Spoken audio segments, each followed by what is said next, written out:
కడప జిల్లా బద్వేలు స్థానిక జనసేన కార్యాలయంలో జనసేన నియోజకవర్గ సమన్వయకర్త బసవి రమేష్ మీడియా సమావేశం నిర్వహించారు। ఈ మీడియా సమావేశంలో బద్వేలు నియోజకవర్గం సమన్వయకర్త బసవి రమేష్ మాట్లాడుతూ పిఠాపురంలో మాజీ ముఖ్యమంత్రి జగన్మోహన్ రెడ్డి నోటికి ఇష్టం వచ్చినట్లు మాట్లాడి అధికార పార్టీ మీద పచ్చి అబద్ధాలు చెప్పారన్నారు। ఆ పరిపాలన అంటే ఏందనేది మనం అందరం చూసాం।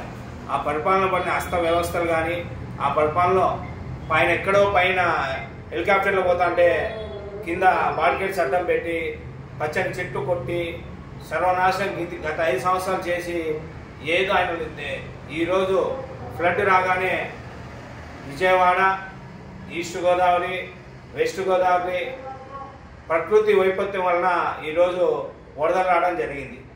ఈ వరదల్లో అతను ఏం చేయాలి? తన చేతైన సహాయం అందించాలి, లేదా సాయం చేసేటోళ్ళన్నా తెప్పించాలా? ప్రతిపక్షంలో గత 5 సంవత్సరాలు అధికార పక్షంలో ఉండి గత 3 నెలల నుంచి ప్రతిపక్షంలో ఉంటున్న మాజీ ముఖ్యమంత్రి జగన్మోహన్ రెడ్డి ఏం మాట్లాడుతున్నాడు? వరద బాధితులకు ఏం చేయాలా, ఏం చెందాలా అని చెప్పాలి కానీ ఏది పడితే అధికారం పోయింది అనే మతిస్థితంతో నోటికి ఎట్లా వస్తే అట్లా మాట్లాడుతున్నాడు।